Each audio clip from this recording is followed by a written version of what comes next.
오늘 행정안전부의 자문위원회가 행안부의 경찰청 직접 통제를 핵심 내용으로 하는 권고안을 발표했습니다. 경찰 제도 개선 자문위원회가 확정한 최종 권고안에 가장 주목되는 것 역시 경찰 지휘 조직 신설인데요. 행안부가 경찰을 직접 통제하겠다는 내용입니다. 그동안 우려의 목소리를 내왔던 경찰은 반발이 대단합니다. 자, 경찰의 입장 무엇보다도 이번 위계 질서가 헌법에 좀 위배된다 이런 주장인데 동의하십니까? 솔직히 좀 개인적인 생각이라는 걸 전제로 말씀을 드리면 네. 저는 좀 동의하기 어렵습니다. 네. 그러니까 이제 지금 경찰이 지금 얘기하고 있는 것이 언론 보도나 이런 걸 따르면 헌법상 법률 위반 원칙 위반이다. 네. 그다음에 적법 절차 원칙 위반이라는 주장인데요. 헌법상 법률 위반은 헌법에서 법률로 지정하도록 그렇게 명시적으로 지정한 경우를 말합니다. 근데 경찰청과 관련된 내용들은 그 헌법에는 별다른 내용들이 없고요. 그리고 그렇기 때문에 뭐 헌법상 법률 유보 원칙에 사실 문제된다고 보기엔 좀 어려울 것 같고 적법 절차 원칙 같은 경우에도 뭐 이게 절차가 무슨 대통령령이나 이런 것들이 그러니까 그 행정부나 국회에서 이루어지는 절차가 적법하게 이루어진다면 사실 네. 문제될 여지는 없을 것 같은데 다만 정부조직법 34조에 어떻게 돼 있냐면 34조에 그 경찰청의 저기 조직, 그다음에 업무 이런 것들은 별도의 법률로 정한다고 이제 되어 있습니다. 그래서 지금 이제 경찰청을 관리 감독하는 조직을 신설하거나 아니면 개편하는 것이 법률로 지정해야 되는 내용처럼 해석될 여지가 있어서 네. 이것으로 문제될 여지는 있어 보입니다만 이것을 헌법 위반이라고 단정적으로 말하기 좀 어려울 것 같습니다. 그렇군요. 네. 자, 경찰의 권고안이 나오기 전부터 사실 구체적으로 법률 검토를 하고 준비를 했습니다. 경찰 측도 법적 대응에 나설 수 있는데, 자, 일단 김 변호사님 말씀에 동의하시는지 좀 궁금하고요. 경찰은 어떻게 나올까, 어떻게 예상해 볼 수 있을까요? 예, 저는 김 변호사님 분석에 동의하고요. 네. 사실 이 부분에 대해서는 지금 이제 쟁점은 사실 헌법에 위반되는 건 전혀 아니고요. 이제 법률에 대한 해석의 견해 다툼이 있는 겁니다. 우리 정부조직법에 보면은 사실 정부조직법 34조 1항에서는 안전 및 재난에 관한 정책 수립을 행안부가 할 수 있게 돼 있습니다. 그래서 이 안전이라는 것을 치안까지 포함해서 해석을 하게 된다고 한다면은 행안부 안에 경찰국 설치하는 것 자체를 가지고서 또 정부조직법 위반이다라고 해석하는 것은 또 이론의 여지가 분명히 있을 것 같고요. 말씀하신 대로 경찰청의 조직 및 직무 범위에 대해서는 이제 법률로 정하게 돼 있기 때문에 그건 이제 경찰청에 대한 조직을 법률에 의거해서 이제 규정하라 이제 이런 취지거든요. 근데 지금 문제되는 것은 경찰청에 대해서 조직을 건드는 것이 아니라 행안부 내에 경찰청을 관리하는 부서를 두겠다 지금 이런 것이기 때문에 조금 그 부분은 논의가 다를 수 있다는 것이고 사실 그 검수완박 때 검찰이 조직적으로 저항하면서 권한쟁의를 얘기했습니다. 이제 헌법재판소법 62조에 나오는 것인데 이 권한쟁의라는 것도 검수완박 같은 경우는 국회와 정부가 대립하기 때문에 권한쟁의를 할 수 있는 것이 있고요. 지금 이 사안에 대해서는 경찰청과 이 정부 내에서의 이견 다툼이기 때문에 이것은 권한쟁의에서 규정하고 있는 그 대상이 되지 않는다고 저는 평가를 합니다. 그래서 이 부분은 권한쟁의로 넣는 것은 경찰에서 할 수 있겠지만은 네. 각하가 될 가능성이 굉장히 높지 않냐 저는 이렇게 봅니다. 네. 그런데 이번 행안부의 권고안이 시행이 되기 위해선 시행 과정이 필요한데요. 전문가들은 일단 행안부가 직접 치안 활동을 하려면 법률을 개정해야 되고 치안 활동을 하는 경찰을 통제 관리만 하려면 시행 규칙을 개정해야 된다 이렇게 보고 있는데 그런데 지금 여소야대 국면이기 때문에 민주당이 협조를 안 해준다라고 보면 시행령 개정으로 가야 됩니다. 시행령 개정은 국무회의를 통과하면 되는 방향으로 우회할 거다 이런 관측이 많았습니다. 자, 이번 행안부 발표대로라면 국회를 안 거치고 바로 국무회의 통해서 시행령으로 간다. 이거는 법적으로 또 다툼이 없습니까? 그러니까 사실은 이제 이 부분이 제가 방금 설명드린 대로 네. 이제 그 행안부 안에 경찰국을 설치하는 문제가 이제 정부조직법에 이제 규정된 범위를 벗어나느냐 안 벗어나느냐 이게 이제 쟁점이 되는 것인데 저는 충분히 가능하다고 보고요. 지금 이 부분에 대해서는 이렇게 봐야 될 것 같습니다. 그 검찰에 대해서 무소불위의 검찰 권한을 통제하자는 것이 민주당의 일관된 견해였고 그렇기 때문에 법무부에다가 검찰국이 현재도 있습니다. 그래서 검찰국을 통해서 인사와 예산과 조직에 대한 통제만을 했던 것이거든요. 구체적인 사건에 대해서는 당시에 일반적인 지휘 감독만 가능했기 때문에 간섭을 못하고 있었습니다.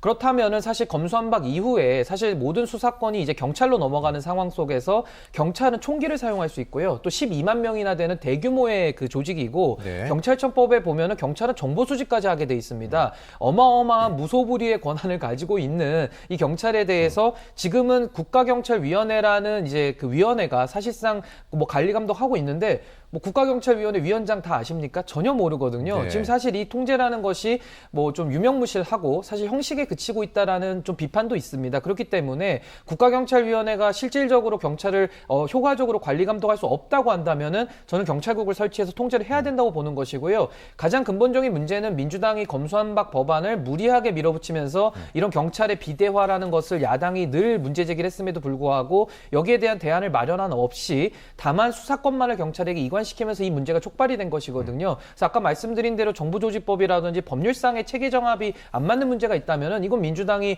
검수완박에 따르는 당연한 조치로서 이거 저 논의를 해야 된다 저는 이렇게 봅니다. 네, 이런 가운데 주목되는 발언이 오늘 나왔습니다. 국민의힘 경찰 출신이죠. 권은희 의원 얘기인데요. 이상민 행안부 장관을 비판했습니다. 경찰국 설치 문제는 국회에서 다뤄야 할 문제다.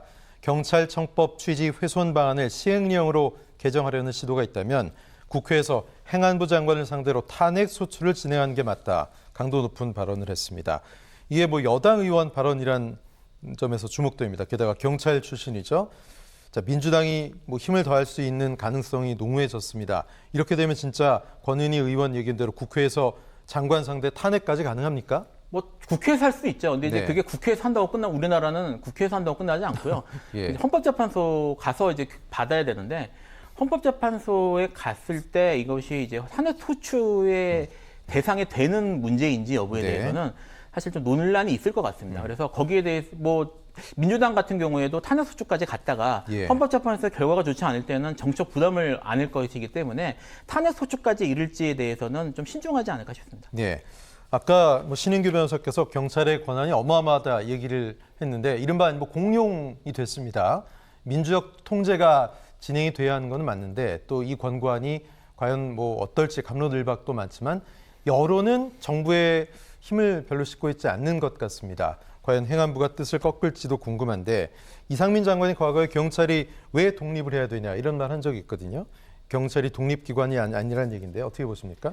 그러니까 저는 사실 이제 경찰에도 상당히 많은 지금 수사 권한이 이양이 됐습니다. 네네. 그래서 국가수사본부도 설치돼 있고요. 해서 저는 사실 경찰이 담당하는 수사의 영역에 있어서는 전 정치 권력이 간섭하면 안 된다고 네. 봅니다. 예. 다만 이제 경찰이 가지고 있는 다른 권한들, 예를 들면 뭐 치안 권한이라든지 총기를 사용한다라든지 예. 인신을 또 구속하고 또 여러 가지 정보 수집이라든지 어마어마한 권한들을 지금 갖고 있어서 무소불위, 공룡 경찰이라는 이야기가 네네. 나오고 있기 때문에 여기에 대해서는 민주적으로 선출된 권력이 통제를 하지 않는다고 한다면은 말 그대로 총구가 어디로 향할지 모르는 그렇죠. 겁니다. 그렇기 때문에 예. 이런 부분에 대해서는 여론 환기가 좀 필요하고 네. 뭐 법률적인 문제가 있다 그러면 저는 충분히 입법으로 저는 개선이 가능하다고 보거든요. 네네. 이것은 검수완박을 추진했던 민주당이 경솔하게 자신들의 어떻게 보면은 이론만을 좀 성급하게 추진하면서 나오는 부수적인 문제점이다 이렇게 보고요. 네. 반드시 법률적으로 해결하면 된다고 봅니다. 네, 경찰이 독립기관이 아니다. 어떻게 보십니까?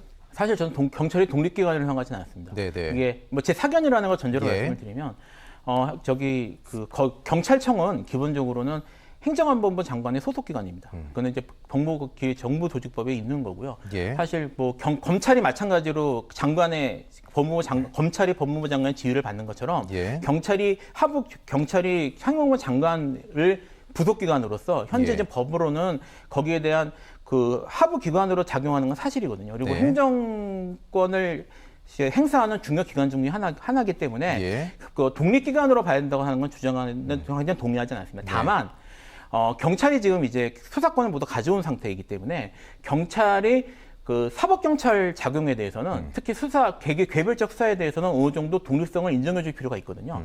그거를 어떻게 조화할 것인지. 그러니까 경찰에 대한 경찰이 과대해진 그런 권한에 대해서 적절한 민주적 또는 뭐 제도적 통제를 가하면서 거기에 대해서 또 수사에 대해서는 어떻게 독립적으로 권력의 눈치를 보지 않고 쉽게 네. 얘기하면 수사를 할 수 있게 해줄 것인지에 대해서는 네. 사실 좀 면밀한 그런 검토나 이런 것들이 필요한 건 사실이고 네. 여기에 여기에 대해서 사실 지난 정권에서 검찰개혁만큼이나 경찰개혁을 논의하면서 논의들이 있었습니다. 아까 신은경 선생님 잠깐 말씀하셨던 국가경찰위원회를 실제로 해서 그 경찰위원회를 통한 견제 같은 것들에 대한 논의들이 많이 있었는데 네. 그런 것들이 입법에 충분히 반영되지 못했고요. 그래서 지금 국가경찰위원회가 사실상 이제 자문기관 비슷한 형태로 지금 약간 권한이 약화되어 있습니다. 예. 이거는 이제 자치경찰위원회하고 좀 다른데요. 자치경찰위원회는 이 부분이 좀 잘 적용이 돼서 자치경찰위원회가 시도지사와 독립적으로 자치경찰위원회가 자치경찰에 대해서 직접 지휘감독을 하고 감사 감찰을 할 수 있도록 돼 있는데 네. 현재 지금 그 국가경찰위원회는 그런 게 안 되는 상태거든요. 안 되는 상태고 말씀드린 것처럼 정부조직법 상으로도 여전히 그냥 손보지 않고 그 장관이 직접 지휘할 수 있는 하부 기관으로 되어 있기 때문에 현재 이런 문제들이 발생을 하는 겁니다. 그래서 여기에 대해서는 지금 국가가 지금 이제 행안부가 추진하고 있는 경찰국 신설도 적절한 방법은 제가 아니라고 생각을 하고 어떻게 하면은 수사에 대해서 독립성을 보장을 하면서 민주적 통제를 할지, 그다음에 그 여러 비대위적 권력이나 이런 것들을 어떻게 통제할지에 대한 좀 더 신중한 접근이 필요하다고 생각을 합니다. 네, 일각에선 검수완박 무력화를 위한 거 아니냐 이런 얘기도 나오고 있는데요. 어떻게 보십니까? 짧게 말씀해 주십시오.